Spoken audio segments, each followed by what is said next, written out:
सह वीर्यं करवावहै तेजस्विनावधीतमस्तु मा विद्विषावहै। ओम शांति शांति शांति। हरिः ओम श्री गुरुभ्यो नमः। हरिः ओम। ओम श्रुतिस्मृतिपुराणानाम् आलयं करुणालयं नमामि भगवत्पादं शङ्करं लोकशङ्करं शङ्करं शङ्कराचार्यं सूत्रभाष्यवन्दे भगवन्तौ पुनः पुनः ईश्वरो गुरुरात्मेति मूर्तिभेदविभागिने व्योमवद्व्यापदेहाय दक्षिणामूर्तये नमः। हरिः ओम श्री गुरुभ्यो नमः। हरिः ओम तत्सतु।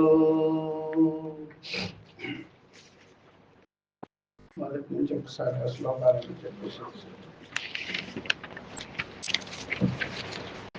మనో హి ద్విధం ప్రోక్తం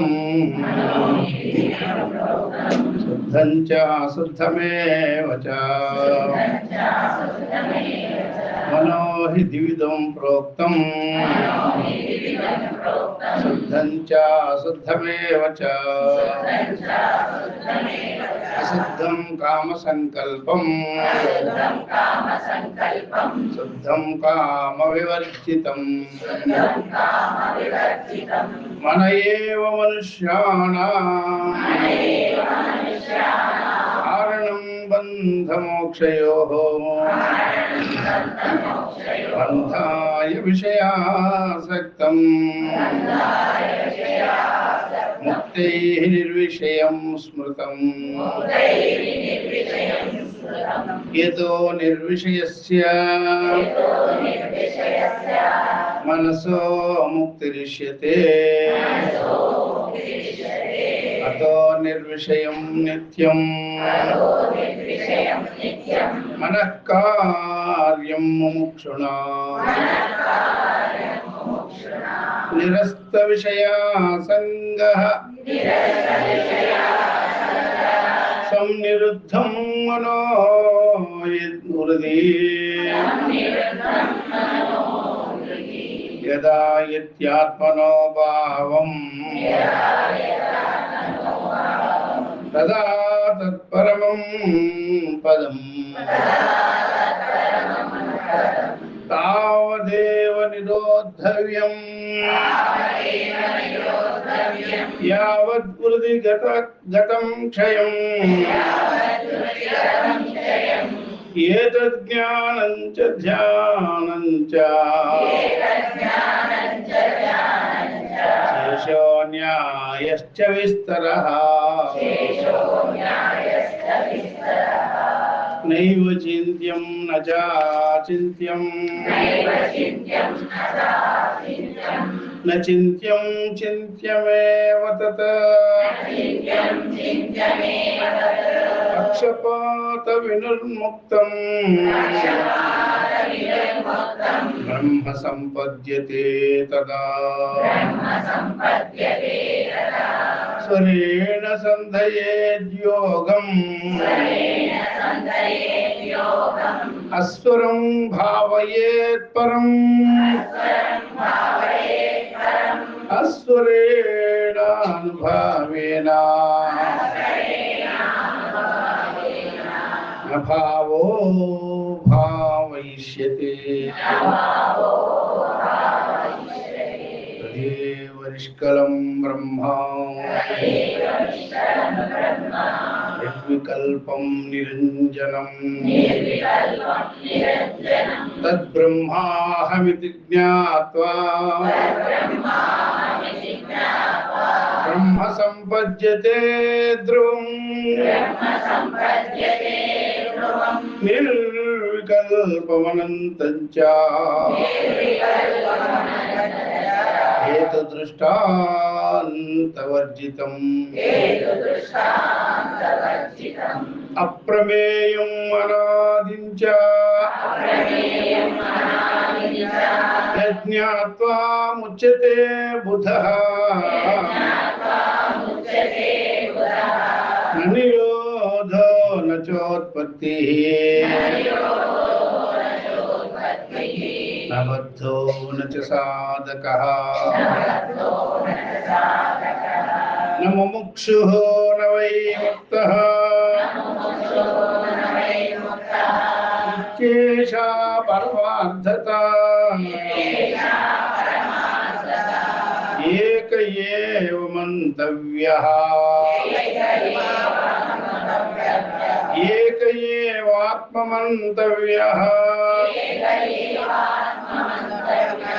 जाग्रत्स्वप्नसुषुप्तिषु स्थानत्रयवितीतस्य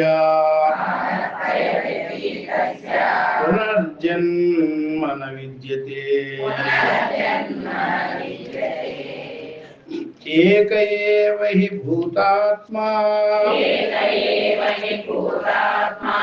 भूते भूते व्यवस्थितः एकदा बहुधा चैव दृश्यते जलचन्द्रवत् घटसंवृतमाकाशम् नीयमाने घटे यथा घटो नीयेतराकाशः तद्वज्जीवो न भोपमः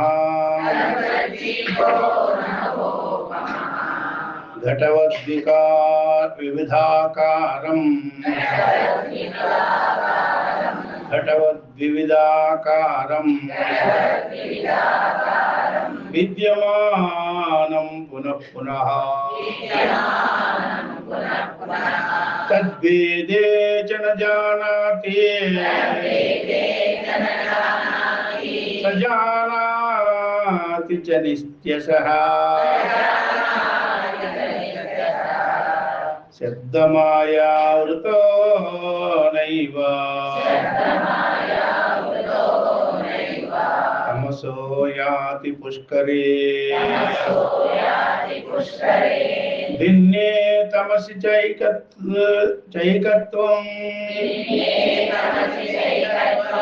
भिन्ने तमसि चैकत्वम् एक एवानुपश्यति शब्दाक्षरं परं ब्रह्म तस्मिन् क्षीणे यदक्षरम् तद्विद्वानक्षरं ध्यायेत्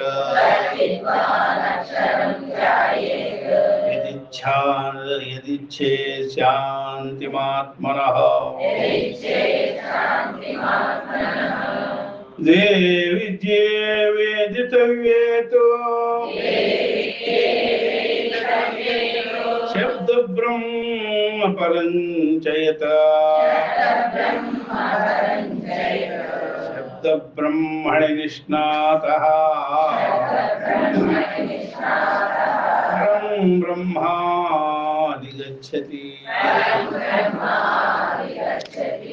ग्रन्थमप्यस्य मेधावी ज्ञानविज्ञानतत्परः फलालमिव धान्यार्थी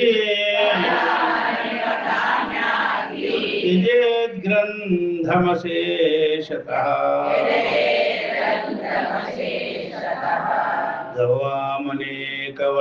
गवामनेकवर्णानाम् क्षीरस्याप्येकवर्णता क्षीरवत् पश्यते ज्ञानम्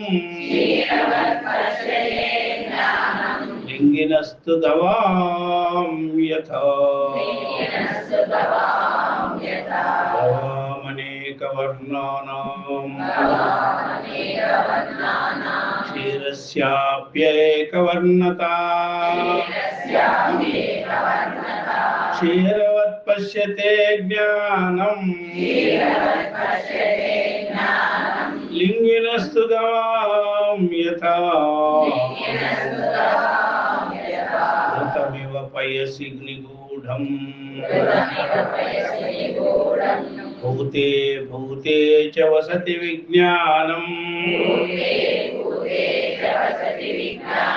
సతతం మనసి మథయిత్వా సతతం మనసి మంతవ్యం సతతం మనసి మథయితవ్యం మనోమంథానుభూతేన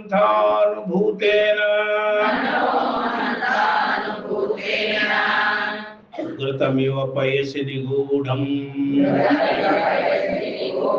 భూతే భూతే చ వసతి విజ్ఞానం సతతం మనసి మథయితవ్యం మనోమంథానుభూతేన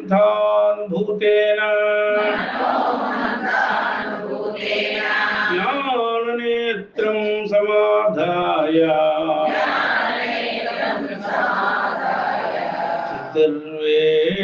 చిత్తర్వేదవహ్నిమతః పరం నిష్కలం నిశ్చలం శాంతం తద్బ్రహ్మాహమితి స్మృతం నిష్కలం నిశ్చలం శాంతం తద్బ్రహ్మాహమితి స్మృతం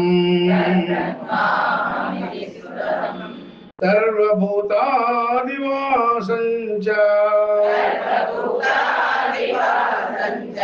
యద్భూతేషు వసత్యపి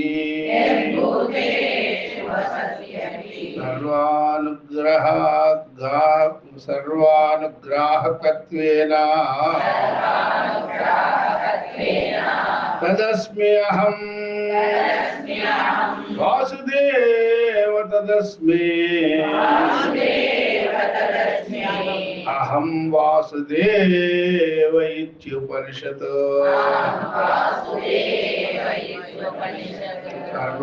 సర్వభూతాదివాసం చ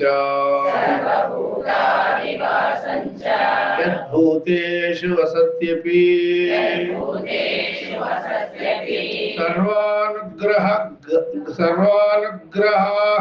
సర్వానుగ్రాహకత్వేన తదస్మి అహం వాసుదేవః తదస్మి అహం వాసుదేవః ఇత్యుపనిషత్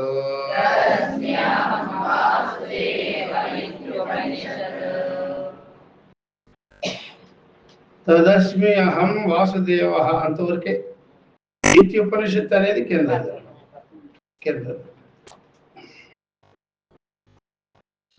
మనము ఈ యొక్క అమృత బిందు ఉపనిషత్తు ఈ 7 రోజులు ఈ క్యాంపు కొరకు మనము సెలెక్ట్ చేసుకున్నాం. ఏదైనా అంతే, మనం రెగ్యులర్గా అయితే ఒక క్రమంగా భాష్య విచారం ఉంటుంది కాబట్టి చెప్తుంటాం. ఇలాంటి చిన్న చిన్న ప్రోగ్రాంలు వచ్చినప్పుడు కొంతమంది అటు ఇటు కూడా ఉంటారు కాబట్టి, రెగ్యులర్గా ఉండేవాళ్ళు ఉంటారు, రెగ్యులర్ కాని వాళ్ళు ఉంటారు కాబట్టి అప్పుడు వాళ్ళకి బ్రీఫ్గా ఇది అందించవచ్చు అని ఇట్లా పెట్టుకుంటాం. శ్రీశైలంలో ఎలాగైతే పెట్టుకున్నామో దాంట్లో అస్తామలక స్తోత్రం వచ్చింది, బాగా వచ్చింది. దృష్టాంతాలే ఉంటాయి. దృష్టాంతాలు దృష్టాంతాల ద్వారా మనం రాష్ట్రాంతికమైనటువంటి వేదాంత విద్యని తెలుసుకోవడం బాగా వస్తుంది.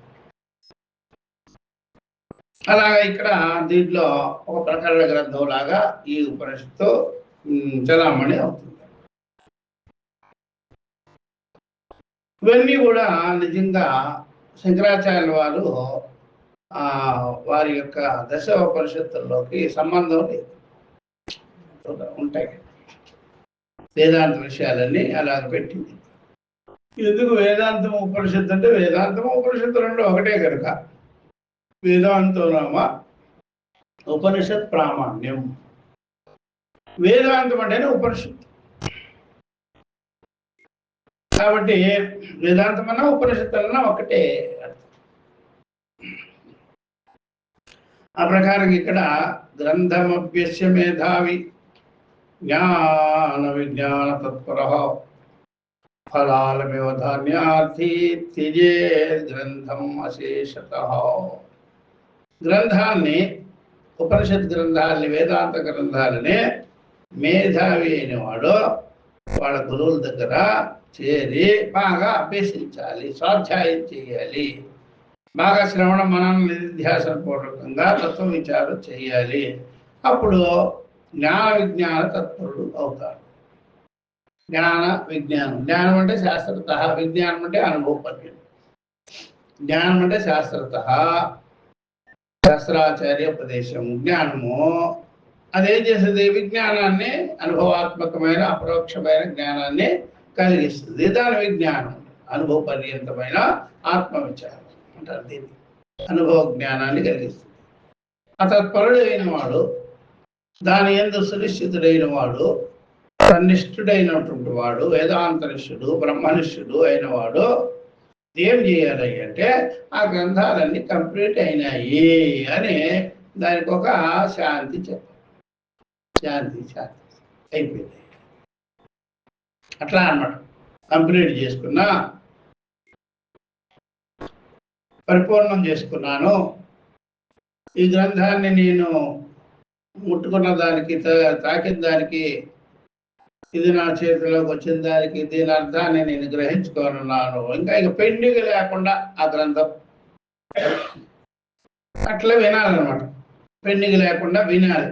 వినిన తర్వాత ఇది నేను విన్నాను, ఇది నేను తెలుసుకున్నాను, దీని అర్థం నాకు స్పష్టత ఉంది అనిపించుకోవాలి.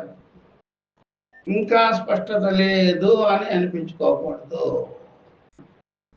ఇంకా నాకు అర్థమే కాలేదు.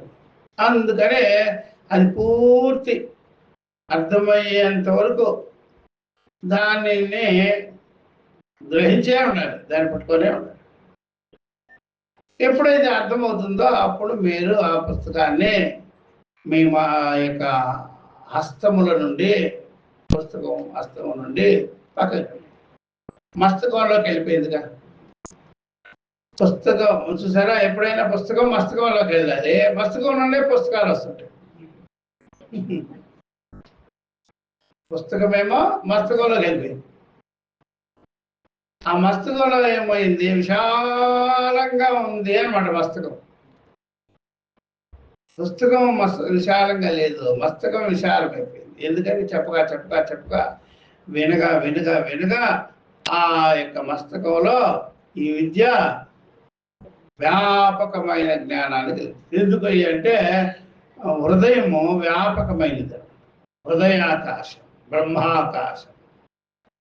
హృదయాకాశం అన్నా బ్రహ్మాకాశం అన్నా ఒకటే. కాబట్టి ఆ బ్రహ్మం యొక్క వ్యాపకం ఎట్టిదో అట్లా నా హృదయము వ్యాపకమైనది. కానీ ఇదివరకు నా దేహం కంటే కూడా నా హృదయము పరిచ్ఛిన్నంగా ఉంటుంది, అల్పంగా ఉంటుంది. దేహం కంటే కూడా, ప్రతి వస్తువు కంటే నేను అల్పుణ్ణి, దీనుణ్ణి, దుఃఖి నేనుండేది కదా. ఇది ఈ ప్రకారం పరిచ్ఛిన్న భావం, అల్ప భావన నాలో ఉండేది. ఇప్పుడు ఈ పుస్తకము, వేదాంత పుస్తకము నుండి నేను గురువు దగ్గర విని తెలుసుకోవడం బట్టి నా మస్తకానికి ఇంత వ్యాపకమైన జ్ఞానము కలిగింది. అంటే ఆ పుస్తకంలో ఆ ప్రకారంగా ఉంది కాబట్టి ఆ విద్య, బ్రహ్మ విద్య, అది నా మస్తకంలోకి చేరేటప్పటికీ అది ఇంకా విశాలం చేసేసేసి, పుస్తకంలో ఉండే విద్య, అక్షర రూపమైన విద్య నా మస్తకాన్ని ఏం చేసింది? ఎలాబరేట్ చేసేసి, విస్తారం చేసేసి, అట్లా ఉందన్నమాట.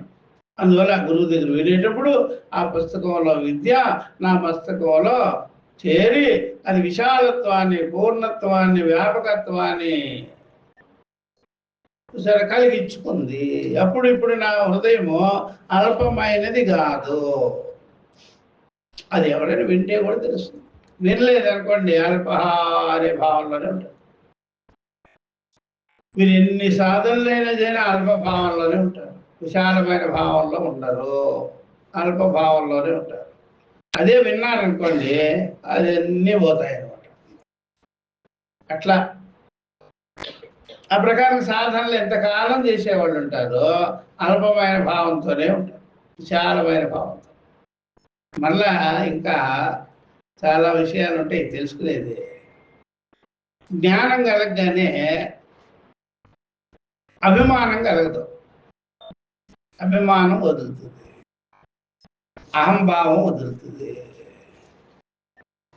శాస్త్రకు జ్ఞానం కలిగితేనే వీళ్ళు ఏం చేస్తారంటే ఫీల్ అవుతుంటారు. ఫీలింగ్ లేదు దీనికి, దేనికైనా ఫీలింగ్లు ఉంటాయి, కానీ అన్ని ఫీలింగుల్ని వదిలిచ్చేదే జ్ఞానం. వేదనానుభవాలు కదా ఫీలింగ్లు అంటే. ఫీలింగ్ ఉండదు ఇక ఇట్లా ఇట్లా. ఈ వస్త్రధారణ వల్లనే ఫీలింగ్ వస్తుంది. ఇంకా జ్ఞానము ఆ ఫీలింగ్ కూడా బాగుంటాడు. అర్థమైందా? మామూలుగా ఉంటారు జ్ఞానంలో. అభిన్న వృత్త, అందరితో కలిసిమెలిసి మామూలుగానే అభిన్న వృత్త, భిన్నంగా కనిపించడు, భిన్నంగా నడయాడడు, అభిన్నంగానే ఉంటాడు. ఈ ప్రకారంగా ఈ జ్ఞానము ఆ విధంగా కలిగించి సర్వభూత సమదర్శనం చేసేసుకుంటుంది కాబట్టి అభిన్నవర్త. సర్వభూత సమదర్శనం చేయలేదనుకోండి అభిన్నవర్తుడుగానే నేను గొప్ప, నేను గొప్ప. అందుకనే ఆ పుస్తకంలో ఉండే జ్ఞానము గురువు ద్వారా అది మన బుద్ధిలోకి చేరి బుద్ధిని విశాలం చేసేస్తుంది, వ్యాపకం చేస్తుంది. అప్పుడు ఏమవుద్ది? అప్పుడు ఆ పుస్తకాన్ని చూసిన వెంటనే మనకు గౌరవం కలుగుతుంది, పూజనీయం కలుగుతుంది. ఇంత విద్య ఉంది, ఇంత విద్యని నేను పొందాను అని. అప్పుడు ఈ బుక్ని, పుస్తకాన్ని విసిరి పారేయడు, పారేసేది ఏమిలే. అది పెట్టుకొని దీనిలో ఇంత ఉంది, ఇంత ఉంది అని చెప్తాడు అందరికి. శాస్త్రమేవ ప్రమాణం అని చెప్తాడు అందరికి. నేను తెలుసుకున్నాడు కదా. మరి ధాన్యాన్ని గ్రహించుకున్న తర్వాత వరి పుట్టును పారేయాలి అన్నట్టుగా అక్కడ పారేయచ్చు, కానీ ఇక్కడ పారేసేదేమే. ఏం స్వామి మీరు పుస్తకమే పట్టుకోకుండా చెప్తున్నారు అంటే, నాకు అన్నీ వచ్చేసి మరి ఇది ఏం చేయాలి స్వామి? ఇట్లా కొంతమంది వాళ్ళు అంటే పుస్తకం పట్టుకుంటే నామోష అంట. ఒరే పట్టుకోరా బాబు, నేను ఏం సొమ్ము, నీ సొమ్మేం బాధ. అట్లా చూడగానే నీకు అలాగా ఎలాబరేట్ అయిపోతుంది. పట్టుకొని చెప్పాలి. శంకరాచార్య వారి దగ్గర పుస్తకం ఉంటుందా, ఏమన్నా ఉంటుందా? శారద దగ్గరే ఉంటుంది, సరస్వతి దగ్గర పుస్తకం.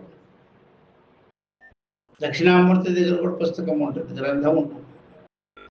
అది పుస్తకం లేకుండా నోటికొచ్చింది ఇవన్నీ ఏది పడితే అది చెప్పకూడదా? పుస్తకం తీసుకొని పుస్తకం వదిలి పెట్టకూడదా? ఈ పౌరాణికులు, ఈ ఉపన్యాసకులు ఏమి లేకుండా ఏది పడితే అది చెప్తారు. అది డాక్టర్ ఎప్పుడైనా సెటస్కోప్ పెట్టుకొనే ఉంటాడు, మెడలో వేసుకో ఉంటాడు, రుద్రాక్ష వాళ్ళలాగా తిరుగుతూ ఉంటాడు. దాంతోనే పని. అది వదిలేసి ఏం చేస్తావు నువ్వు? అట్లాగే వీళ్ళు కూడా అంతే, ఆ గ్రంథాన్ని కలిగే ఉంటారు. అక్కడ ఉదాహరణ ఏం చేశారు, ఇదంతా నాకు అర్థమైంది, అందుకని అర్థమైంది కాబట్టి దీనికి గౌరవం, దీంట్లో గొప్పతనం ఉంది, పూజనీయత ఉంది, ఈ గ్రంథాన్ని సామాన్యమైనది కాదు. అప్పుడు ఈ గ్రంథాన్ని ఎవరైనా సరే నిర్లక్ష్యం చేస్తే ఊరుకోరు, వాళ్ళు కింద పెట్టా ఊరుకోరు. ఈ పుస్తకం ముందు కింద పెట్టకూడదా? పుస్తకం ఇసిరాలు పడకూడదు, నలపకూడదు పుస్తకాన్ని, నలపకూడదు.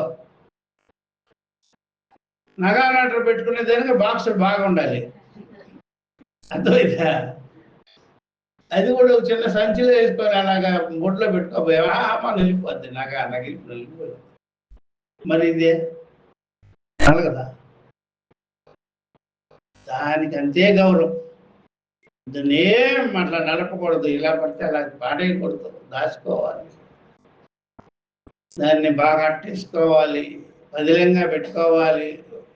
దానికి బాగా పూర్వం అయితే దానికి చక్కగా చూసారా జింక చర్మాలు చుట్టి పెట్టేవారు. ఇప్పుడు గుడ్డలు కూడా చూస్తారు, కైలాసాశ్రంలో అన్నీ బట్ట చుట్టి పెట్టి ఉంటారు లైబ్రరీలో. బట్టలు చుట్టేసి ఉంటారు, చుట్టి అలాగా పెడతారు. తంజావూరులో కూడా చూడు ఎన్ని పుస్తకాలు ఉన్నాయో, దాంట్లో ఎన్ని గ్రంథాలు ఉన్నాయో. గజశాస్త్రం ఉంటుంది, అశ్వశాస్త్రం ఉంటుంది, గజశాస్త్రం అశ్వశాస్త్రం ఎన్ని ఉంటాయో చూడు, దాచిపెట్టున్నారు వాళ్ళు సరస్వతి మహల్లో. ఎన్ని ఉన్నాయో దాచారు. అలాగా పారేసేది ఏం కాదు. దీనిలో విద్య నాకు వచ్చేసి నాలో ఇది జీవనది. ఖాళీ అయిపోలే, నేను తాగాను, నేను స్నానం చేశాను, నేను వాడుకున్నా, అయినా ప్రవహిస్తుంది జ్ఞాన గంగా. గంగా శ్రోతవతు విద్యా పరంపర అవిచ్ఛిన్న. విద్యా పరంపర అవిచ్ఛిన్నత లేకుండా జరుగుతుంది, అలా జరుగుతుంది. ఇంకా ఎవరైనా ఆశ్రమాలు విద్య లేకుండా కట్టుకుంటే దానికి శిథిలావస్థ అయిపోతుంది. విద్యతో కట్టుకున్నామా, విద్య అలాగే ఒకరి తర్వాత ఒకరు, ఒకరి తర్వాత ఒకరు, ఒకరి తర్వాత ఒకరు అలా వెళ్ళిపోతుంది. అందుకని బ్రహ్మ విద్య జీవనది, అది ప్రవహిస్తూ ఉంటుంది. సదా శివ సమారంభాం శంకరాచార్య మధ్యమాం అస్మదాచార్య పర్యంతం వందే గురు పరంపర. అవిచ్ఛిన్నంగా కొనసాగుతుంది, వదిలేసేదే, పారేసేదే. అందుకనే ఎప్పుడైనా సరే మన పుస్తకాలు, చదువుకున్న పుస్తకాలు మనం పూర్తి చేసుకొనే దాన్ని ఇంకొకరికి ఇవ్వాలి, పూర్తిగా ఇవ్వకూడదు. పూర్తిగా ఇచ్చే పనే లేదు. ఎందుకనే అందరూ ఆస్తులు ఒకరికొకరు ట్రాన్స్ఫర్ చేస్తారు, కానీ ఈ భగవద్గీత ఉపనిషత్తులు ఎవరికి ఇస్తారు? ఇప్పుడు మీ బిడ్డలకు చెప్పాలి గట్టిగా, నీకు ఆస్తి కావాలంటే ఈ పుస్తకం కూడా తీసుకోవాల్సింది. అర్థమైందా? నీకు ఆస్తి కావాలా? నాది కావాలి, ఈ గ్రంథం కూడా తీసుకో. అట్లా అయితేనే నీకు ఆస్తి ఇచ్చేదే. లేదా ఆ పేపర్స్తో పాటు ఏమి ఇవ్వాలి? ఇంకా ఉపనిషత్తు ఇవ్వాలి, గీత ఇవ్వాలి పిల్లలకి. అర్థమైందా? భగవద్గీత ఉపనిషత్తు మీరు చదువుకుంది ఆ పిల్లలకి ఆ పేపర్స్తో పాటు ఇవ్వాలి. ఇదేందుకమ్మా? రే అదే ఇదే చెప్పు, అప్పుడు తేలిపోద్ది సంగతి. ఆస్తి కావాలంటే గీత ఒప్పుకో, ఉపనిషత్తు ఒప్పుకో, లేదంటే పెట్టి రెండిచ్చి ఎవరికైనా ఇస్తారు. మీరు ఆ పని చేసి ఉంటారు ఇప్పుడు వరకు, లైబ్రరీకి ఇస్తారు, లేకపోతే అలా పడేస్తారు, నిర్లక్ష్యం చేస్తారు. ఎవరికైనా ఇస్తుంటారు, చదువుకునే వాళ్ళకి ఇవ్వాలి. ముందు మీ పిల్లాడికి దాచుకోవాలి.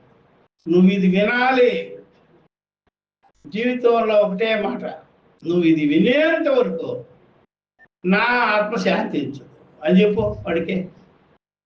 నా ఆత్మ శాంతించదురా. నువ్వు వెళ్ళలేదనుకో నీకు దయ్యమయ్యా భూతమయ్యా నిన్నే పట్టుకుంటా, నీకు గుర్తుపెట్టుకో. అట్లా వాళ్ళ పేపర్స్ వాళ్ళ చేతికి గీతతో పాటు ఒక గీత చదువయ్యా, తర్వాత ఈ గీత ఏం చేస్తుంది, అన్ని ఉపనిషత్తులు కూడా రాబడుతుంది. కింద రాసింది కదా బ్రహ్మ విద్యాయాం యోగ శాస్త్రే అని. ఆ మాట ఒప్పించుకోవాలి మీ పిల్లలతో. అర్థమైందా? చేస్తారా పని? నిజం చెప్పాలి, అబద్ధాలు చెప్పాలి. పిల్లలతో ఆ మాట ఆ భగవద్గీత చేతికిచ్చి ముందు భగవద్గీత వేయాలి. ఎందుకు ఆస్తి ఇస్తున్నాను అనేటప్పుడు ముందు ఏమి ఇవ్వాలా, తర్వాత ఏమి ఇవ్వాలా, ఈ ఆస్తి పత్రాలు. ఇది ఎంత ముఖ్యమో అంతకంటే ఇది ముఖ్యం. గుర్తుపెట్టుకో. నువ్వు కానీ ఇది అధ్యయనం చేయలేదు గురువుల దగ్గర అంటే నేను బ్రహ్మరాక్షసి నేను పట్టుకుంటాను. దానికి రెడీ అయితే చూడు. ఆస్తి కోసం కాదు, ఈ ఆస్తి కోసం ఇదే సంపాదించుకున్నాము అని చెప్పాలి. అర్థమైందా? పారేసే కాదు ఇది. ఎంత ఆస్తి పారేసేలా? ఆస్తి పారేయలేదు కదా, ఇది పారేయకూడదు. మీతోనే మీ జీవితంలోనే పెట్టుకోవాలి. మీ తర్వాత మళ్ళీ మీ పిల్లలకు వాళ్ళ పిల్లలకి ఇలా ఏవం పరంపరా ప్రాప్తం ఇమం రాజర్షయో విదు. అట్లా బ్రేక్ ఉండకూడదు, పోకూడదు. విద్య అలాగే ఇచ్చుకుంటుంది. చేస్తారా పని? చేయరా?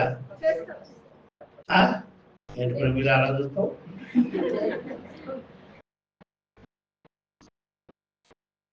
అట్లా చెయ్యాలి.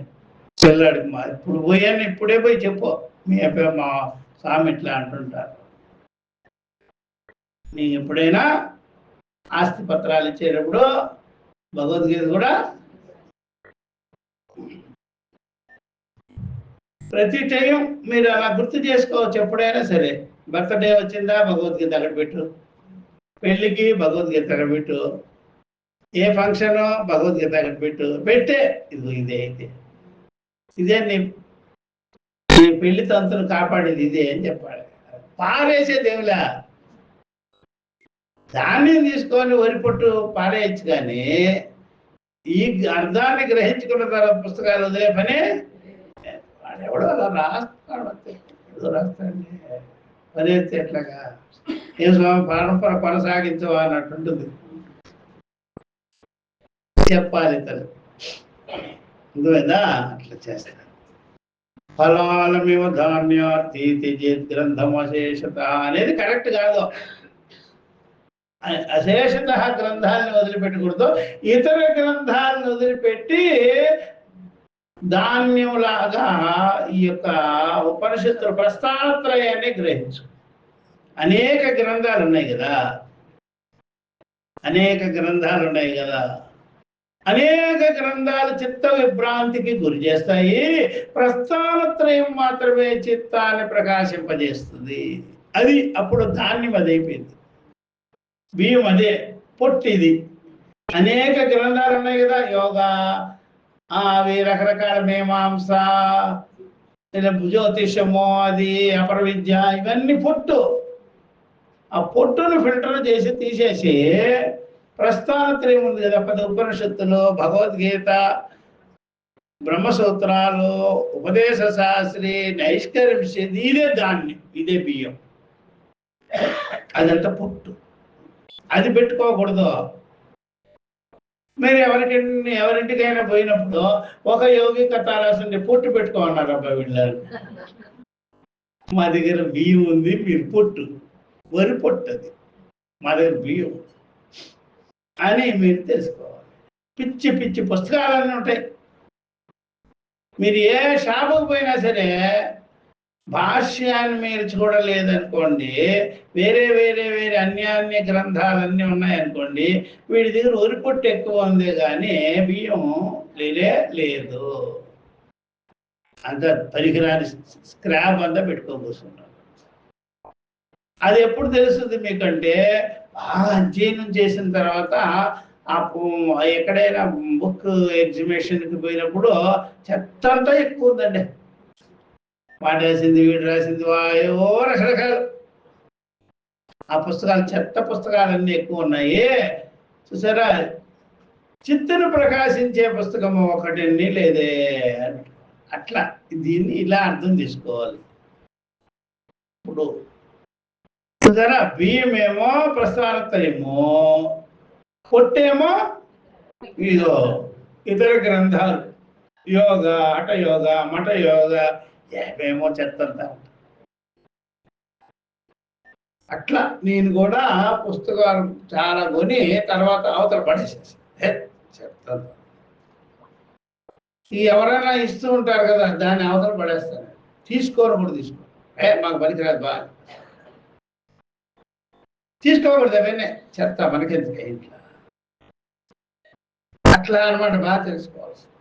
అవి ఏం ముట్టుకోకూడదు, ఆ స్తోత్రాలు ఏవేవో మహిమలు అంట వెంట ఇవంట ఇసిరు వాళ్ళ కళ్ళ ముందే పడే. ఒకప్పుడు ఒక స్వామి శంకరాచార్య వారు జయేంద్ర సరస్వతి ఇక్కడ ఆంధ్రాశ్రమం వచ్చినప్పుడు ఆంధ్రాశ్రమం వచ్చినప్పుడు దేని స్వామిజీ ఇక్కడ కొంతమంది విద్యార్థులు పెట్టుకొని ఉన్నారు, వాళ్ళు ఏమన్నా స్వామి చెప్పండి అని అడిగారు. ఏం చెప్పమంటారంటే ఒక బుక్ తీసుకొచ్చి చేరారు. అది ఇట్లా జస్ట్ పైన తీసి చూశాడు అంతే, ఆయన ఇసిరాడు పడేది. ఏం స్వామి ఎలా పడేది? ఉపదేశ సారం అంట, రావణ మహర్షిది. ఇసిరిపడి ఏదో కొత్త మాట, అర్థమైందా? దానికి ప్రమాణం లేదు దానికి. నేనెవరు అసలు నేనెవరు మాట ఎక్కడి నుంచి వచ్చింది నీక? శాస్త్ర ప్రమాణం లేదు, శ్రవణం అన్నాదు లేదు, ఊరికే కాలక్షేపం. నేనెవరు ఏమంటే ఐఆమ్ బిగ్ ఇడియట్ అని వస్తుంది. నేను ఒక ఇడియట్ని. ఎవరు అంటే మీ అంతటి మీరు ఎవరని అడిగి తెలుసుకోండి. ఇడియట్ అని వస్తుంది ఆన్సర్. అహం బ్రహ్మాన్ని రాదు, వస్తుందా? మీరే సైడ్గా ఏం కొట్టుకుంటారు అంటున్నారు కదా, అదే ఇడియట్. ఏ జన్మలో ఏం పాపం చేసినానో కానీ ఇట్లాగా అంటుంటారు. ఇది నేనెవరంటే మీకు తెలీదా ఏంటి? ఇడియట్ అని మీ సొంతం మాటదే ఇది. అట్లాంటివన్నీ ఉంటాయి దాంట్లో. గురువా, సంప్రదాయమా, ఏముంది నీకు అసలు? ఊరికే ఏదో ఎవరో మాట్లాడు. టీచర్స్ కాదు, వాళ్ళు టీచర్స్ దగ్గరికే పోవాలి. ఇప్పుడు ఎప్పుడైనా సరే ఒక డాక్టర్ దగ్గర ఒక కాంపౌండర్ పనిచేస్తుండేవాడట. ఆ డాక్టర్ సర్జరీ చేస్తాడు, బ్రహ్మాండంగా సర్జరీ చేస్తాడు. ఇట్లా కొద్దిగా గమనించుకుంటూ ఉండేవాడు ఎవరు? ఆ కాంపౌండర్. అప్పుడు వీడు చదువుకోలేదు కదా, అప్పుడు అనుభవ వైద్యం నాది, అనుభవంగా నేను ఆపరేషన్ చేస్తాను అన్నాడు. పోతే ఏమవుద్దమ్మా? పోతే ఏమవుద్ది? నేను 20 ఏళ్ళు డాక్టర్ కింద పనిచేసినాను, అందుకని ఓన్గా నేనే ఆపరేషన్లు చేయడం వచ్చేసింది నాకు. ఏంటి వచ్చింది? ఏంటి వచ్చింది నీకు? చేయించుకుంటారా? సాహసం చేస్తారు కదా. అమ్మో వద్దయ్యో, వీడు చంపేవాడు వీడు. చదువుకున్న డాక్టర్ దగ్గరికే పోవాలి. ఇట్లా అనుభవ వైద్యం అది ఇది, నేను ఆయన దగ్గర పనిచేసినాను, కాంపౌండర్గా పనిచేస్తే మాత్రం నువ్వు పోచేస్తావా ఏంటి? చెప్పు, ఇట్లా చేయలేదు. అట్లాగా ఇది కూడా అంతే. నా అనుభవంలో నుంచి ఏదో వచ్చింది నేను చెప్పేస్తాను, అది ఇది అట్లా చెత్త మాటలని చెప్పరాదో. గురు పరంపర ఉండాలి దీనికి. ఏముండాలి? ఊరిగా ఏమి అట్లా చేసుకోకూడదు. అట్లా అనుభవం ఉందంటే మాత్రం ఏమిటి అనుభవం? అదే అనమాట. అట్లా అట్లా దానికి మనం ఏమీ లొంగకూడదు. చదువుకోవాలి, గురు పరంపరగా చదువుకోవాలి. నాకు అనుభవము నాకు వచ్చేసేసింది, అది వచ్చేసేదే కాదు. ఇది బాగా చూసుకోండి. మీకు ఒక రకంగా అంతఃకరణలో ఒక వేదనానుభవం లాగా ఇది స్ఫురితమయ్యేదే కాదు. ఇదే డైరెక్ట్ మీరే నేను బ్రహ్మము, నాకు ఇలాగా అమావాస్య రోజు వెలుగులు వచ్చినాయి, పౌర్ణమి రోజు వెలుగులు వచ్చినాయి, అట్లా ఇట్లా అంటే ఒరే నువ్వు పెద్ద డేంజరస్ పిల్లగా ఉన్నావు. ఏంటో వచ్చేది? నాకు దివ్యానుభూతి అట్లా చెప్తారు కదా, నమ్మకూడదువే. లేనిపోయిన మెంటల్ కేసులు అవన్నీ. అసలు ఎందుకు నాకే రాలి ఇంతవరకు ఇట్లాగా ఉబ్బిపోయే అయ్యారా? నా నా బుర్రలో ఉండేవన్నీ తీసేసింది అనమాట గురుశాస్త్రం. తీసి పారేసి నేనెవరు అనేది నాకు స్పష్టత వచ్చింది కాదు. ఇది ఒక మెరుపు తీగలాగా వచ్చి ఇలాగా అని అనిపించింది. అట్లా బాగా తెలుసుకోవాలి. అలాగ వచ్చింది కానీ మీకు ఎవరైనా ఒక మాట చెప్తే లోపలికి పోయి మనసు ఇలా అయిపోద్ది కదా, అట్లాంటిది కాదు ఇది. అలాంటిది ఏం కాదు. ఒక చెప్పగానే ఒక రకమైనటువంటి అనుభూతో ఎంభూతో ఏ దాంట్లో వస్తుంది, అట్లాంటిది ఏం కాదు. ఉదాహరణకి దానికి ఏం చెప్తారా, చింతకాయ చూడగానే లేదంటే చింతకాయ ఎవడో కొరుక్కుంటే మీకేమనిపిస్తుంది? నోట్లో నీళ్లు. అట్లాంటిది కాదు ఇది. అస్సలు అట్లయితే లేనిపోయిన డేంజరస్ వస్తుంది. అట్లేం కాదు. చెప్పే సమకాలంలో నేను అనుకున్నవి ఏవేవో వేసుకున్నవి అన్నీ పోతాయి. పోయి నేను ఉన్నదన్నట్టుగా క్లారిటీగా ఉంటాను. నేనెవరు నాకు తెలుసు, అది అన్నమాట. అంతేగాని ఒక దివ్యమైనది, భవ్యమైనది వేదనానుభవం కింద ఒక రకమైనటువంటిది గానే కాదు. అట్లా మీరు అలా అనుకోకూడదు ఎప్పుడైనా స్వామి. అట్లా అనుకుంటే చాలా కష్టం. ఇది స్వామి ఇట్లా టచ్ చేయగానే నాకు ఒక రకంగా అనిపించింది, అదేదో రోగమేమో కలుపుకో. అట్లా ఏం రాదు. అట్లా వచ్చేది ఏమి స్వామి ఈ శివలింగం మీద అట్లా నెయ్యి చేయి పెట్టగానే జిల్లుగా చల్లగా ఉందండి. అట్లా పెట్టి కూర్చోరు.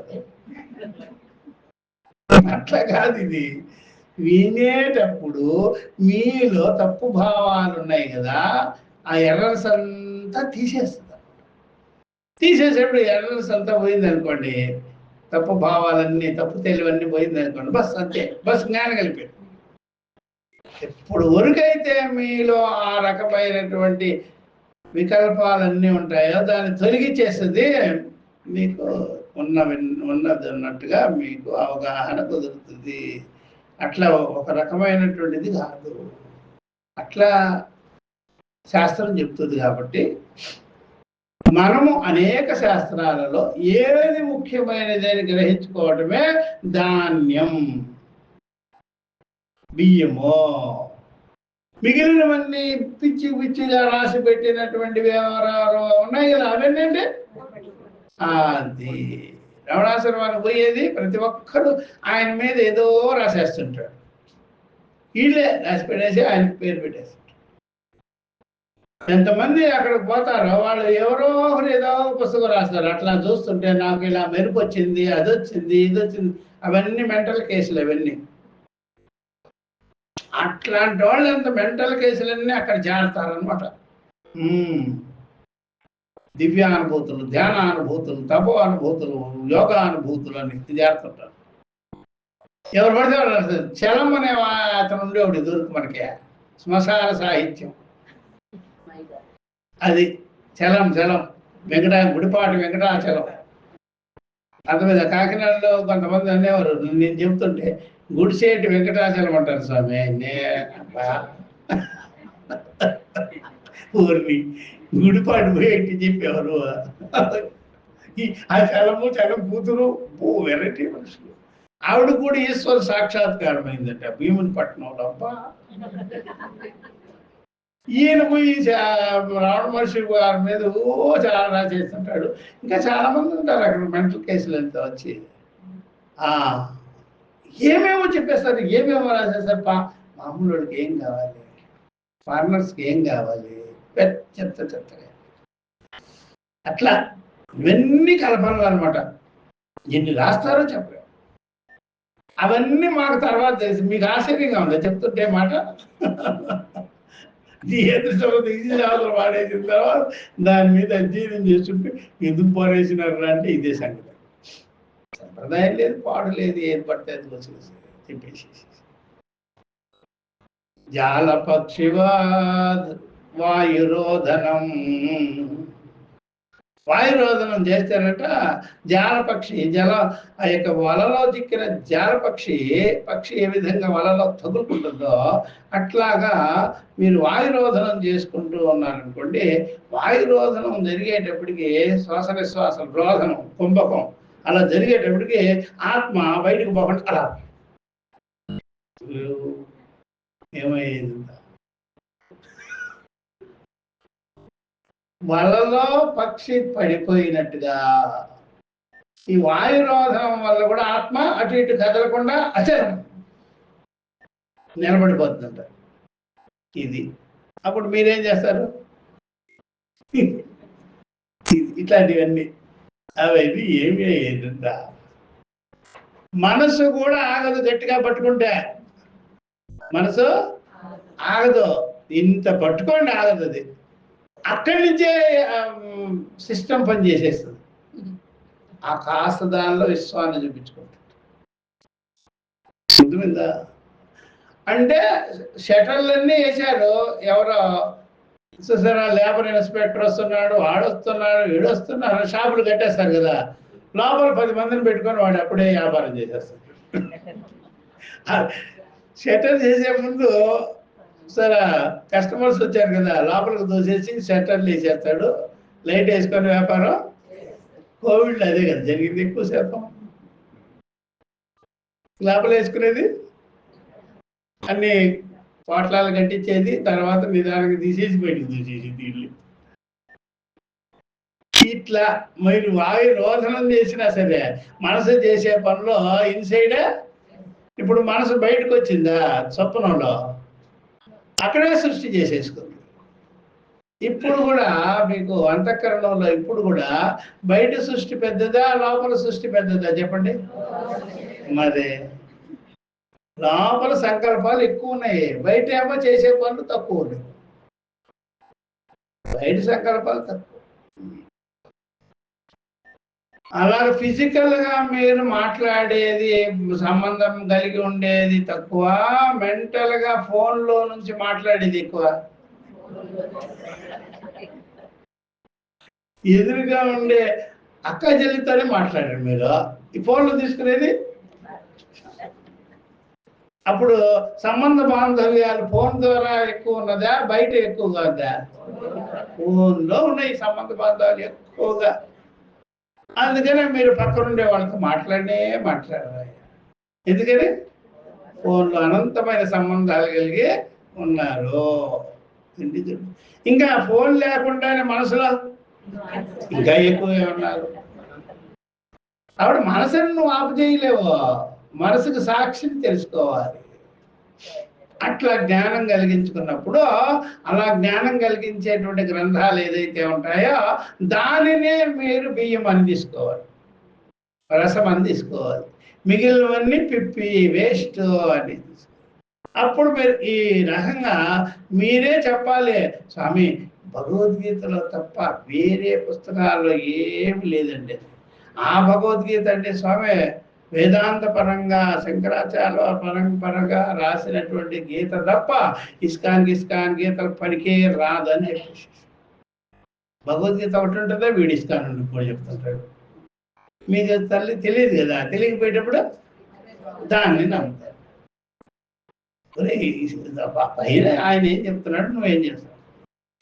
ఇప్పుడు చాలా మంది వీళ్ళు ఏం చేస్తారంటే శంకర భాష్యం చదువుతారా, దానికి టిప్పణీలు చూస్తుంటారు వచ్చి. నేను అసలు చూడను. నాకు తెలియనప్పుడు పూర్వము టిప్పణీలు చూసేవాడిని కింద అడుగున. టిప్పణీలు అంటే short cut meaning, short cut meaning ఉంటుంది అనమాట. షార్ట్ వ్యాఖ్యానం, లఘు వ్యాఖ్యానం. సాక్షాత్ శంకరును గాని దర్శించుకున్నామంటే, సాక్షాత్ శంకర విజన్ నీకు అర్థమైపోయిందంటే నువ్వు వేరే వాళ్ళ టిప్పణీలు పట్టుకోవాల్సిన పనే లేదు. అందుకని చాలా మంది అడుగుతుంటారు నన్ను, సరాసరి శంకర భాషమే మీకు అర్థమైపోతుంది. ఎందుకు అర్థం కాదయ్యా? ప్రసన్నం గాంభీర్యం అది. ఆయనదేమో పైన భాష్యం చదవడం, కిందేమో టిప్పణీలన్నీ బొరకేసుకోవడం, ఇదే చెప్తుంటారు. భాష్యం చెప్పినట్టుగా లెక్క. నేను ఎప్పుడైనా సరే టిప్పణీలు ముట్టుకుంటే ముట్టుకోవాలి అసలు. సరాసరి భాష్యాన్నే వలిచి వలిచి వలిచి పెడతారు. అందుకని ఆయన భాష్యం ఎలా ఉంటుందంటే ప్రసన్నం గాంభీర్యం, చదివేదానికి ఎంత ప్రసన్నంగా ఉంటుంది. లోతైన అర్థాలు ఉంటాయి, గాంభీర్యమైన అర్థాలు ఉంటాయి, చాలా లోతుంటుంది ఒక మాట. అందుకని ఇప్పుడు ధాన్యాన్ని గ్రహించుకొని ధాన్యార్థి చూసారు, పంట కోసాడు, గడ్డి పక్క వేసాడు, తర్వాత ఒడ్లు తీసుకున్నాడు, ఒడ్లను కూడా దంచుకున్నాడు, దంచుకొని బియ్యం తీసుకున్నాడు. ఏ ప్రకారంగా అయితే వరి పొట్టు గడ్డి అన్ని పడేస్తాడో అలాగే అనేక గ్రంథాలలో ఇది తప్ప మిగిలినవి కావు అని కొట్టిపారేయారు. ఇది తప్ప ఇప్పుడు మీకు నేను ఇదివరకు చెప్తుంటే చాలా మంది ఇబ్బంది పడేవారు, స్వామి అట్లా ఏమిటి అలాగా ఇలాగా అని. ఎప్పుడైనా బుక్ స్టాల్కి అక్కడ ఇక్కడే నాతో పాటు ఎవరన్నా వచ్చారనుకోండి, ఏది పడితే అది బుక్ ముట్టుకుంటుంటారు. ముట్టుకోవద్దు అసలు, అనవసరంగా ఈ కొనవద్దు మీరు, అనవసరం దండగా.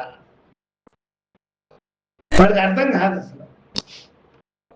నేను ఒకసారి ఏం చేశానంటే ఒక ఆమెకి చెప్పా, ఒక్కన ఏదో వివేక చూడమని కొంటుంటే, ఏమ్మా వివేక చూడమని అవివేక చూడమని చదివడే ఉపదేశ శాస్త్రం తీసుకో, మంచి పుస్తకం అది, ఏది పడుతుంది. మేము తీసుకుంటే మేము చక్కగా చెప్పగలుగుతాం, నువ్వు తీసుకున్నావంటే దాంట్లో ఉండేవన్నీ పూర్తికేసేసుకుంటాం. అలా లేనిపోని పుస్తకాలన్నీ కొనకూడదు అని. ఎవరు వ్యాఖ్యానాలు పడితే వాళ్ళని కొనకూడదు. శంకర భాష్యం ఉంటే తీసుకో, లేదంటే గాంగం శంకర భాష్యమే చదువు, లేదా డైరెక్ట్ గీత అర్థం నీకు అర్థమవుతుందంటే తీసుకో. వేరే వేరే వాళ్ళ వ్యాఖ్యానాలు తీసుకోకూడదు. ఇది అర్థం అనమాట. ఇక్కడ గ్రంథాలు పారేమని కాదు. భగవద్గీత చదువుకున్నావా, చదువుకున్నా, భగవద్గీత పారే. అరే భగవద్గీత పారేమని కాదు, భగవద్గీతకి సరైన అర్థం ఎవరు చెప్పారో అది గ్రహించుకొని విపరీత అర్థాలు ఏదైతే ఉందో దాన్ని వద్దది. కోకొల్లల మంది వ్యాఖ్యానాలు చేశారు భగవద్గీతకే. గీతలోనే చెప్తున్నారు ఆయన, చాలా మంది వ్యాఖ్యానాలు చేసినారయ్యా. ఒక్కటైనా సరే అర్థం ఉంటే ఒట్టు, అనుభవాన్ని కలిగిస్తే ఒట్టు. అలాంటి పుస్తకాలు చదవకూడదు.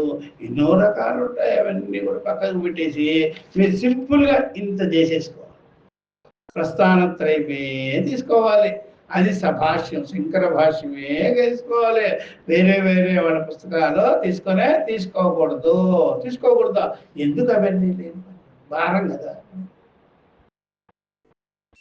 ఈ మిగిలిన పుస్తకాలు యోగా పేరుతో, ధ్యానం పేరుతో, ఇంక దేని పేరుతో, అట యోగం పేరుతో ఎన్నో ఉంటాయి కదా, తీసాకపడే అట్లా. ఇప్పుడు నా దగ్గర ప్రస్థానత్రయమే రన్నింగ్లో ఉంటుంది. ఇప్పుడు ఇంకేది పుట్టుకోం. దీనికంటే గొప్పగా ఏమి లేదయ్యా. ఉంటే చూపించు నాకు. ఏది లేదు. దేశ విదేశాలకు సంబంధించినటువంటిది ఎప్పుడు కూడా రాయలేదు. దీనికి వెస్టర్న్ ఫిలాసఫర్స్ చూసుకోండి, అంత దండగా. ఆ జిడ్డు కృష్ణమూర్తి కావచ్చు, సంపడి కావచ్చు, ఏదైనా దండగా. ఆ అర్థమే చెప్తున్నారు ఇక్కడ. బియ్యం గ్రహించుకో, వరి పొట్ట పడగి, అవి అన్నీ అంతే. ఏ పుస్తకం పట్టుకోకూడదు. ఎప్పుడైనా సరే అమ్మాయిని తీసుకోవాలన్నా, పిల్లవాడిని చూసారా, పెళ్లి సంబంధాలు కుదుర్చుకోవాలంటే నలుగురిని అడుగుతామా లేదా? పుస్తకం కొనేటప్పుడు కూడా గురువుని అడగాలి. ఏది పడితే కొనకూడదు. త్రైత మత సిద్ధ అంతగ్రంథము అదేంటి త్రైత గీత అంట. త్రైత గీత, నీ తిక్క గీత. అదే ఎక్కడ పడితే అక్కడ గోడల మీద రాసేసి ఉంటాడు. అవి కొనకూడదు. రామానుజులు ద్వైతము, అద్వైతము, విశిష్టాద్వైతము, భగవద్గీత అనుకుంటే కూడా కొనకూడదు. అర్థమైతే ముందేమో భగవద్గీత శ్లోకము, తర్వాత ఏమో అద్వైత పరమైన అర్థము, తర్వాత ఏమో రామానుజుడి పరమైన అర్థము, తర్వాత ఏమో ద్వైతము. అట్లా భగవద్గీతలు తీసుకోకూడదా? చెప్తా మొత్తం. ఇంకెవరు పడితే అలా రాసినవి తీసుకోకూడదు. ఓన్లీ అద్వైతపరమైన అర్థం చెప్తేనే తీసుకోవాలి. తిలక్ మహాశయుడు కూడా రాశాడు. తిలక్ భగవద్గీత ఉంది, జ్ఞానేశ్వర భగవద్గీత ఉంది, జ్ఞానేశ్వర్ మరాఠీ వినోబాబా రాశాడు, తిలక్ రాశాడు. అవన్నీ తీసుకోకూడదా? చెప్తాను ఏమి లేదు దాంట్లో. ఒక మాట ఉంటే ఒకటి అంతమంది రాసేసినారనమాట. అందుకనే ఆ కాలంలోనే రాసి ఉంటేనే శంకరాచార్య వారు ఎన్ని రాసి పెట్టారయ్యా, ఒక్కటి కూడా సమన్వయానికి రాదు అని చెప్పేసి. అవన్నీ తీసుకోకూడదా? అట్లా ఉంటాయి అనమాట. తిలకంతా కూడా అక్కడ కర్మే చెప్పాడు అంటాడు. ఆయనకు అలా కనిపించిందేమో. ఇట్లా ఏం కాదు. ఎవరు పడితే వాళ్ళు భగవద్గీత కానీ వేరే వాళ్ళది రాయడం కానీ తీసుకోకూడదు. ఇట్లాగా ముందు గ్రంథాలని ఫిల్టర్ చేయగలిగితే అప్పుడంతా కూడా మీకు విషయం సూటిగా చెప్పేది ఏదో అది ముందు గ్రంథం బంధంలో నుంచి బయటపడాలమ్మా. అనేక గ్రంథాలని ఉంచుకోకూడదా? మీకు అలాగా అట్ట చూస్తే కొంటుంటారు. ఇక మరీ అర్థం లోపల మ్యాటర్ ఎక్కర్లే. అర్థమైందా? ఈ బలిబలి మోసాలు కూడా వస్తున్నాయి ఇప్పుడు ఈ మధ్య. అయితే పైనేమో భగవద్గీత అని రాసింది, లోపల తెరవగానే యెహోవా పైకి ఇట్లా ఉంది, లోపల యెహోవా ఏంట్రా. ఇప్పుడు బలిబలి తమాషా మోసం. అట్లా కొనుక్కోడదు, ఏది కొనకూడదు మనకొద్దు. అవి అంటే బాగా దీంట్లో ఏ పుస్తకము కొనకూడదు, ఎవరిది కొనకూడదు. మనకి ఎందుకమ్మా? శంకరాచార్య వారి ప్రస్థానత్రయం ఇచ్చినారు కదా, అది సరిపోదా?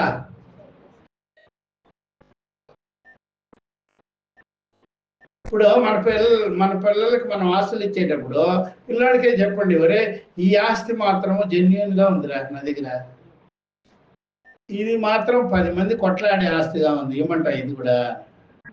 అదేదో మీరే పడండి, నాకు మంచి ఆస్తి ఇది, ఆ కోట్లకు తిరిగేది నాకు వద్దా అని చెప్తారా లేదా? అట్లాగే పిల్లలకు మనం మంచి ఆస్తి ఇచ్చిపోవాలా, కొట్లాడే ఆస్తి ఇచ్చిపోవాలమ్మా?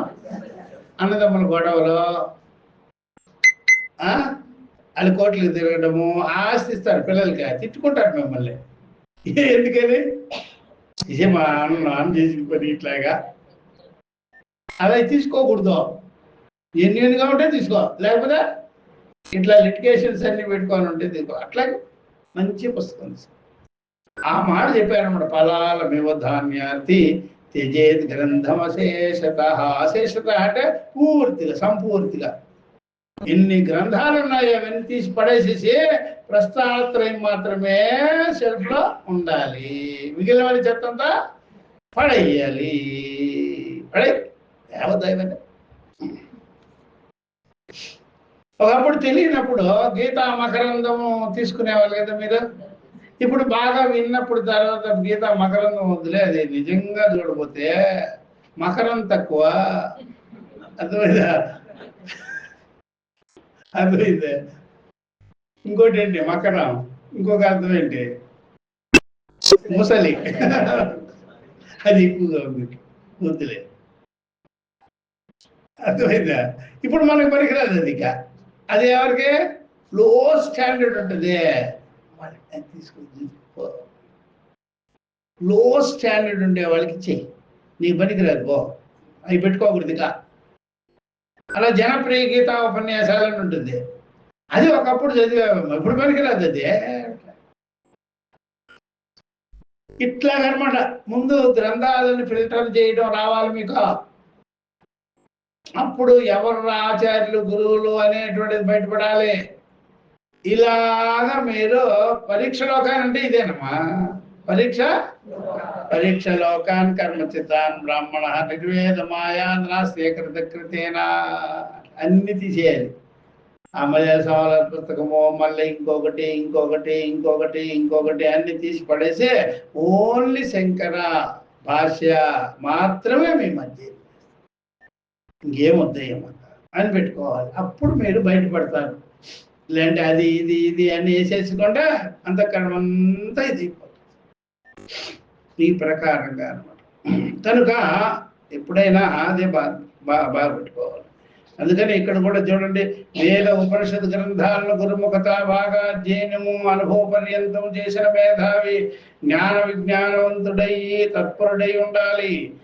ఏ విధంగా పంటను పండించి ధాన్యాన్ని పొందిన విధంగా గురువు వద్ద శాస్త్రం యొక్క యథార్థ జ్ఞానము అనుభవ పర్యంతము పొంది గురు శాస్త్ర రుణము తీర్చుకునవలను.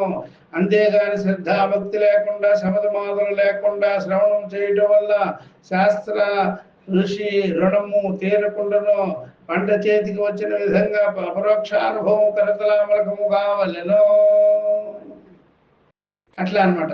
తెలుసుకొని మిగిలిన గ్రంథాలు మిగిలిన వాళ్ళని అన్ని పక్కగా పెట్టేయాలి. అప్పుడు లోకంలో భిన్నమైన వాళ్ళు ఉంటారు చెప్పేవాళ్ళు. అందరి దగ్గర మనం కూర్చోకూడదు. అసలు కూర్చోరు వాళ్ళు, క్షణం కూడా కూర్చోరు. వాళ్ళ ఊళ్ళల్లో కదా ఏమిటి ఇదంతా కూర్చోరు. ఏది పడితే అది చెప్తే వినరు. ఇదివరకు అయితే తెలియక కూర్చొని, ఇప్పుడైతే కనిపెట్టాలి వెంటనే. అమ్మో ఇది బాగా వద్దు. తర్వాత ఒక గురువు దగ్గర అధ్యయనం చేసేటప్పుడు ఇంకో గురువు దగ్గర ఎందుకు అధ్యయనం చేయకూడదు అంటే, స్టైల్ మారితే మీకు ఇబ్బంది వస్తుంది.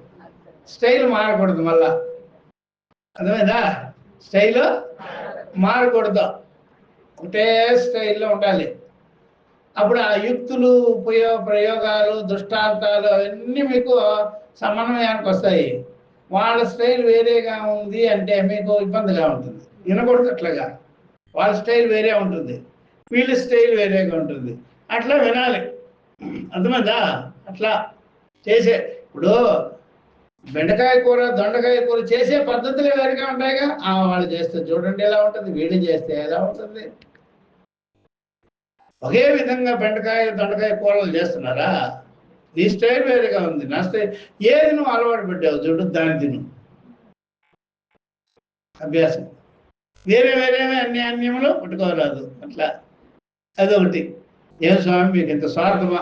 లేకపోతే పో, నీ ఇష్టం. కన్ఫ్యూజ్ అవ్వడం మాత్రం ఖాయం. అందరూ వినకూడదు. అసలు ఆ గురువు చెప్పింది విని ఇంకా లోతుకు పోవాలి, ఇంకా లోతుకు పోవాలి. ఇప్పుడు మాకు శృతే ప్రమాణం, శంకర వచనమే, శంకర భాష్యమే మాకు మాది. దయానంద స్వామి దగ్గర ఇది విన్నామే కానీ ఆయన ఏం చెప్పలే, సొంతము ఆయన ఏం చెప్పలే. ఇప్పుడేముంది, శంకరాన్ని ఎక్కువ చెప్తుంటాము, శృతిని చెప్తుంటాం. శంకరాచార్య వారు కూడా అంతే. ఏం చెప్తారు? శృతిని చెప్తారు ఆయన. అర్థమైందా? శృతికే వ్యాఖ్యానం చేస్తారు. దయానంద స్వామి కూడా శృతి శంకరుల గురించే చెప్తారు, ఎన్ని విషయాలు చెప్పరు. ఇప్పుడు ఆయన శృతి ప్రమాణం మీద ఉన్నారా, శంకర శృతి ప్రమాణం మీద ఉన్నారా, మనం కూడా. ఇప్పుడు ఎక్కడికి వచ్చాం మనం? శృతి ఉపనిషత్తుకే వచ్చాం. ఇంకా వేరే వాళ్ళ విషయం పట్టించుకొనే లేదు, ఏం లేదు. ఇది అట్లా చేయాలన్నమాట. ఇప్పుడు ఆ బుక్ స్టాల్లో స్వామీజీ ఎన్ని పుస్తకాలు ఉంటాయో అవేమి నా దగ్గర ఉండవు. ఒక్కటి లేదు నా దగ్గర, ఒక్కటి లేదు.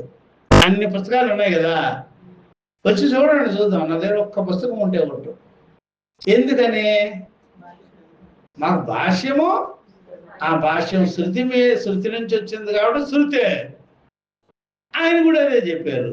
అది జనరల్ వాళ్ళకి అనమాట, మామూలు వాళ్ళకి. వాళ్ళు బాగా ముదిరారు అనుకోండి, మళ్ళీ శృతికి వచ్చేస్తారు. శృతి దగ్గరకు తీసుకెళ్లేదానికే కదా అవన్నీ చిన్న చిన్న మాటల ద్వారా చెప్పింది. అట్లాగే నేనేదన్నా చెప్పినా సరే శృతి ప్రమాణంతోనే చెప్పు. శృతి వేరేది ఉండదు. నేను మెసేజ్లు పెట్టేవన్నీ శృతి ప్రమాణము అనుభవ ప్రమాణంతోనే ఉంటాయి. అట్లా గ్రహించుకోవాలి, వేరే వదిలేసి. అట్లా అది బాగా తెలుసుకోవాల్సింది. అప్పుడు ఈ ప్రకారంగా బియ్యాన్ని తీసుకొని వరి పొట్టుని గడ్డిని వదిలేసిన విధంగా ఇక్కడ తత్వచింతనకి సరైనటువంటి అవగాహనకి సమ్యక్ జ్ఞానానికి ప్రస్థానత్రయమే భాష్యమే పనికొస్తుంది, వేరేవి పనికి రాదు, మిమ్మల్ని లేనిపోని అడ్డదారులు దొక్కించేస్తారు. ఏ పుస్తకం పడితే ఆ పుస్తకమో కొనకూడదు, అది బాగా తెలుసుకోవాల్సింది. కొన్నారా మీరు ఇబ్బందులు పడి అట్లా అనమాట. ఇప్పుడు చెప్తాను 19ది. గవామనేక వర్ణానాం క్షీరస్యాపి ఏకవర్ణత క్షీరవత్ పశ్యతే జ్ఞానం లింగినస్తు గవాం యథా. ఇవన్నీ పాటల్లో కూడా పెడుతుంటారు. గోవులు అనేకం కావచ్చు, పాలు మాత్రం ఒక రంగులోనే ఉంటుంది అని పాటలు కూడా వింటుంటారు కదా సప్తపది దానిలో. గవాం అనేక వర్ణాన, గోవులు అనేక రంగులలో ఉన్నా సరే గోవు పాలుంది, క్షీరం మాత్రము ఏకవర్ణత, ఒకే వర్ణము.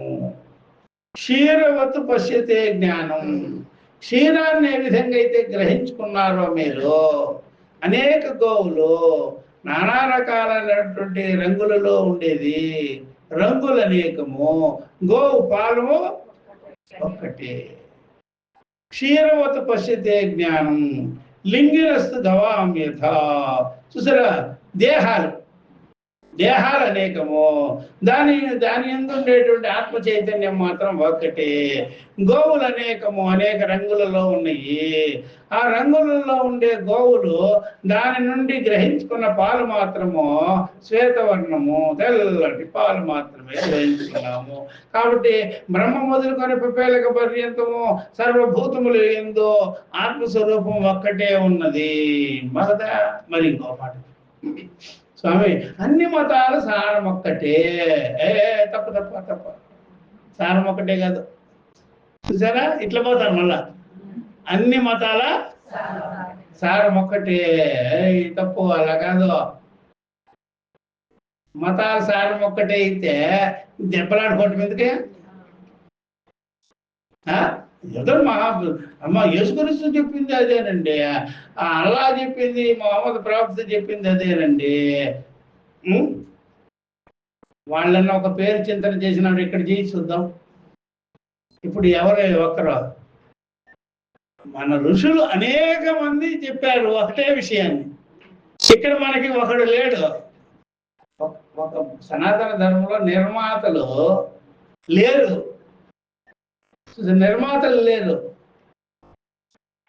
ప్రవర్తకార అనేక. దీన్ని నడిపించిన వాళ్ళు, బోధించిన వాళ్ళు అనేక మంది ఉన్నారు, కానీ దాన్ని నిర్మించిన వాళ్ళు అస్సలు లేడు ఇక్కడ మనకే. ఎవరో చెప్పమ్మా, నిర్మించింది సనాతన ధర్మాన్ని నిర్మించింది ఎవరో, వేదాలని రాసింది ఎవరో? వేదాలు రాసిన వాళ్ళు లేరు. అనేక మంది ఋషులు ఉన్నారు చూడు, దాంట్లో అందరు చెప్పుకున్న వాళ్ళే కానీ రచించిన వాళ్ళు లేరు. అర్థమైందా? చెప్పిన వారే ఉన్నారు. దానికి భాష శంకరాది వేరే వదిలిపెట్టండి, శంకరాత మనకు పని లేదు. శృతి, ఆ శృతి యొక్క శృతి విన్న ఋషులు అనేక మంది ఋషులు చెప్పారు. ఒక్కరు లేరు, ఒక్కరి ప్రాధాన్యత లేదు. ఒక్కరిని హైలైట్ చేయం మనము. వశిష్ఠాది మహర్షులందరూ, వామదేవాది మహర్షులందరూ కొల్లల ఋషులు, ఒక్కరు లేరు. మరి వేరే వాళ్ళకి మాత్రం ఒకడు చెప్తారు మీరు. చూసారా, వాడికేమో ఫలానా, వీడికేమో ఫలానా అని. మన సనాతన హిందూ ధర్మంలో ఒక్కడు కాదు దీనికి రచించిన వాడే లేడు, అసలు చెప్పుకున్న వాళ్ళే ఉన్నారు. అందుకని మనము ఆ పేరు ఎత్తలేము. ఒకరి మీద ఇది ఉంది, ఒకరి దీన్ని ఎస్టాబ్లిష్ చేశారు అని చెప్పలేరు. ఇక్కడ వేదవ్యాసుడు కూడా సంబంధం, ఆయనకంటే ఎంతమంది ఉన్నారు ఋషులు? వేదవ్యాసుడు ఉన్నదాన్ని కంపోజ్ చేశాడు. ఆయన 4 దిక్కుల తీసుకొని పెట్టాడు. సంపాదకుడు, ఈ కంపోజర్ అయినా సంపాదకుడు అయినా ఆయన సొంతమేం కాదు. ఇదే పూర్వం నుంచి ఆయన విన్నాడు.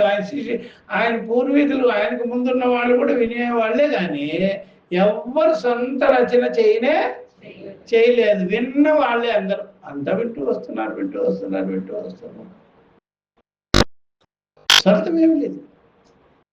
ఆ విన్న వాళ్ళు ఉన్నారే, ఎవరి దగ్గర వాళ్ళు విన్నారే, వాళ్ళని గురు భక్తితో వాళ్ళు ఆరాధించుకుంటారు. మా గురువు అండి, మా గురు పౌర్ణమి వచ్చిందండి, మా గురువు అండి.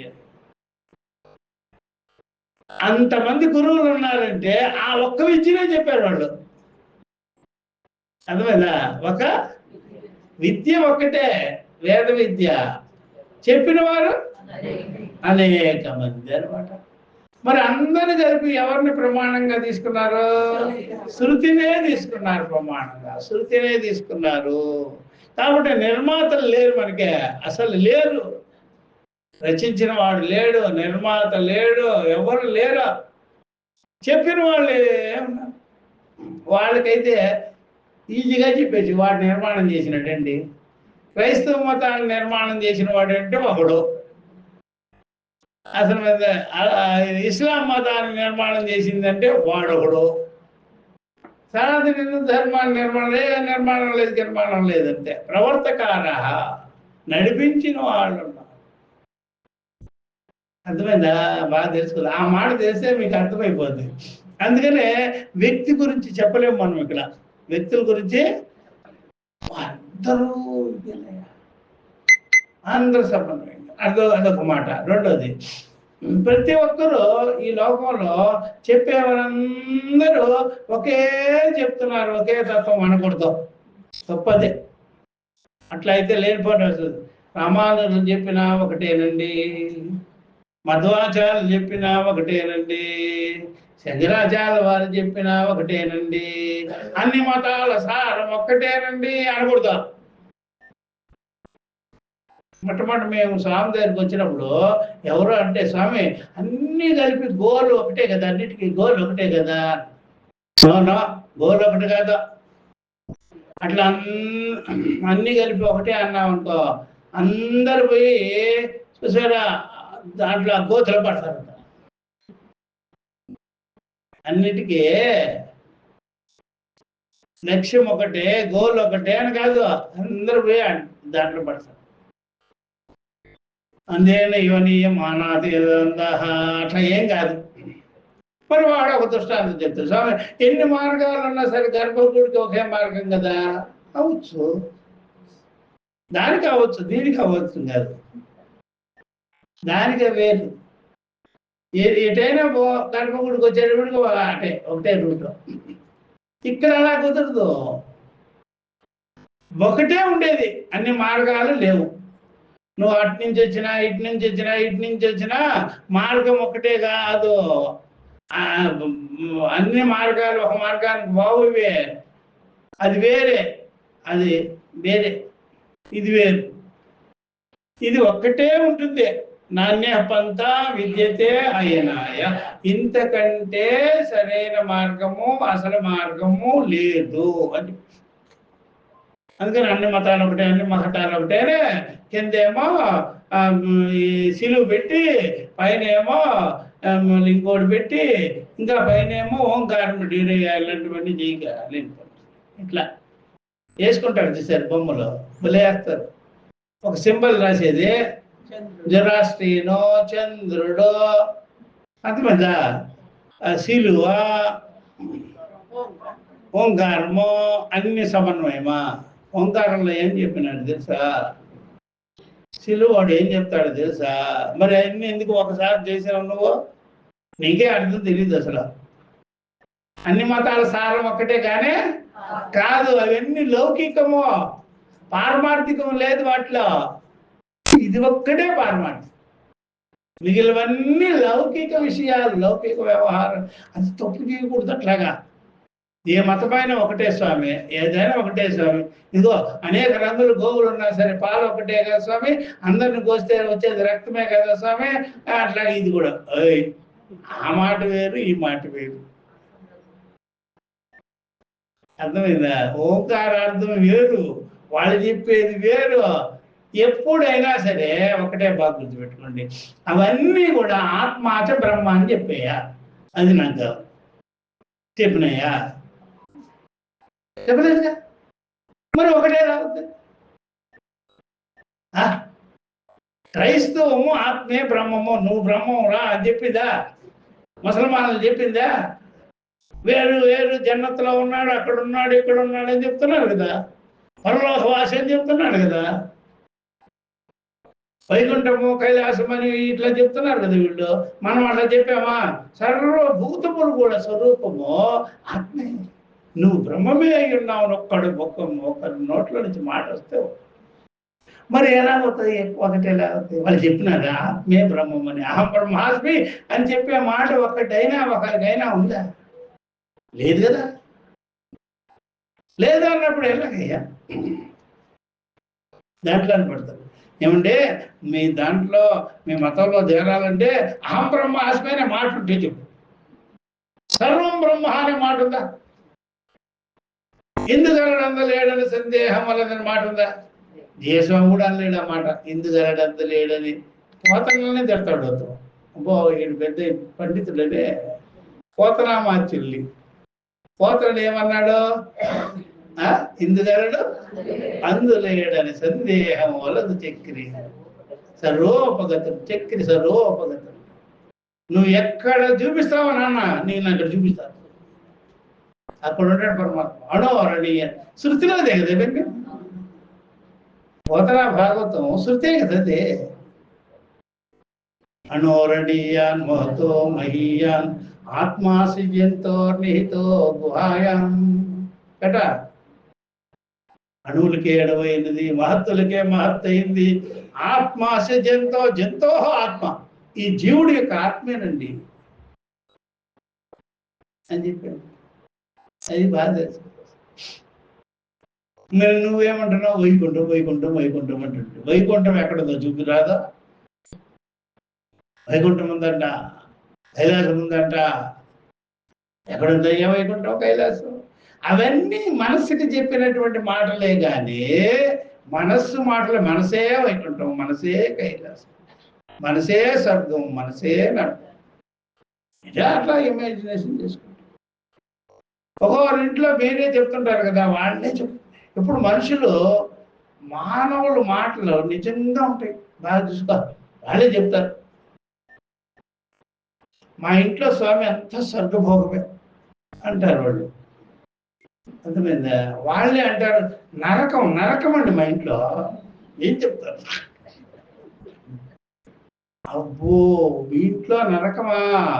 నేనేదో నరకలోకం ఎక్కడో ఉంటుంది అనుకున్నాను. చూసారా? వాళ్ళ గృహాన్ని, వాళ్ళ మనసుని ఎవరు నరకం చేసుకుంటారో, ఎవరు స్వర్గం చేసుకుంటారో దాన్ని బట్టి తెలుస్తుందిగా.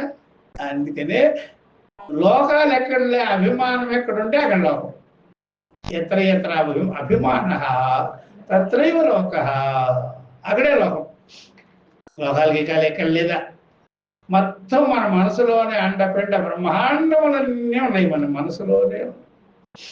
ఇంకెక్కడా లేదు. ఇక్కడే ఉందండి, మనసులోనే ఉంది. అందుకని ఈ మనసుకి సాక్షిగా ఉండేవాడినే నువ్వు బ్రహ్మము అని. ఎక్కడికి వెళ్ళే పల్లె, తిరిగే పల్లె, వెళ్ళే పల్లె, తిరిగే పల్లె. నువ్వు అర్థం చేసుకో, నీ జ్ఞానం నీకు వెళ్ళిపో. సర్వభూతములు ఇంతే అని తెలుసు. భేదములు తెలియలేదు. అదొక్క మాట. ఇస్కాన్ చెప్పేవా అదే, లేకపోతే మరొక్కడు చెప్పేది, అవన్నీ దీనికి సంబంధం లేనే లేదు. వాళ్ళు గోలోకం అంటారు. ఎక్కడ ఉన్నదిరా గోలోకం అంటే? ఎక్కడుందిరా గోలోకం? గోలోకం గోలోకం అర్థమైందా? గోలోకం ఎక్కడైనా ఉందమ్మా? ఎక్కడైతే గొర్రెలన్నీ ఉంటాయో అది గోలోకం. గోలోకం అంట. గోలోకం లేదు, ఏమలేదు. అర్థమైందా? అది బాగా తెచ్చుకోవాల్సింది. అవన్నీ మాటలు నమ్ముతారు మీరు. వీడెప్పుడు గోలోకానికి పోతాడో అని అడిగి ఎప్పుడో ఒకసారి వాడిని ప్రమోట్ చేస్తారు గోశాలకి. అప్పుడు గోలోకం వస్తుంది. ఆ పేళ్ళ పడి అవన్నీ చేసుకుంటుంది. కాబట్టి అన్నిటిలో చూసారా, అన్నిటిలో ఒకే తత్వం అనేది తప్పు. అన్ని మతాలలో అందరిలో ఒకే తత్వం ఉంది. అన్ని మతాలలో ఒకే తత్వము లేదు, అందరిలో ఒకే తత్వం ఉంది, ఒకే స్వరూపం ఉంది. ఓకే, బాగా తెలుసుకోవాలి. సర్వభూతులు బ్రహ్మమే, సర్వ మతాలు బ్రహ్మము కాదు. ఇప్పుడు అర్థమైందా? మీ స్వరూపం బ్రహ్మమే కానీ వాళ్ళు చెప్పే మతాలలో బ్రహ్మము లేదు. అది అది ఆ మాట చెప్పేసి. గోవులు అనేకం ఉండొచ్చు, పాలు మాత్రం ఒకటి. ఆ విధంగా దేహాలు అనేకమైనా సరే దేహి అనేవాడు పరమాత్మ. క్షేత్రజ్ఞ ఏక. అలాగ మతాలు అనేకంగానే ఉంటాయి. ఏకత్వ ప్రతిపాదన లేని మతాలే ఉన్నాయి. ఏకత్వ ప్రతిపాదన చేసే ఏ శృతి ఉందో అది మాత్రం వేరు, ఇవి వేరు. ఓం సహనావతు సహనో భునక్తు సహ వీర్యం కరవావహై తేజస్వినావధీతమస్తు మా విద్విషావహై. ఓం శాంతి శాంతి శాంతి. హరి ఓం. శ్రీ గురుభ్యో నమః. హరి ఓం. తత్సతు.